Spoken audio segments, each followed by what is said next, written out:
ও মা তুমি আমার চোখের মনি, তুমি আমার হিরে। অপু জয়ের লুক ও ফিটনেস দেখে ইতিমধ্যে শাকিব খান প্রশংসা করে একই বলছেন। এনে বিস্তারিত জানতে ভিডিওটি না টেনে দেখতে থাকুন। দুর্দান্ত লুকেই ধরা দিয়েছেন চিত্রনায়িকা অপু বিশ্বাস জয়ের সঙ্গে। শাকিব খান বলেছেন লুক ও ফিটনেসটি অনেকটাই সুন্দর লাগছে, এরকম লুকে কখনো দেখা যায়নি জয় ও অপু বিশ্বাসকে। আরও বলেছেন জয়কে অনেকটাই সুন্দর লাগছে সেখানে খেলাধুলা করতে। অপু বিশ্বাসের সঙ্গে জয়কে দেখে অনেকটাই সুন্দর লাগছে, এরকম লুক ও গেটআপ দেখে ইতিমধ্যে ভক্ত ও শুভাকাঙ্ক্ষীরা অবাক হয়ে পড়ছে। ভিডিওটি মুহূর্তের মধ্যেই সোশ্যাল মিডিয়ায় ভাইরাল।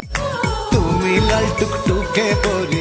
ভিডিওটি দেখে আপনাদের কি মন্তব্য নিচে কমেন্ট বক্সে জানিয়ে দিন। নিত্য নতুন ভিডিও পেতে চ্যানেলটি সাবস্ক্রাইব করে পাশে থাকা বেলটি বাজিয়ে দিন। পুরো ভিডিওটি উপভোগ করার জন্য অসংখ্য ধন্যবাদ।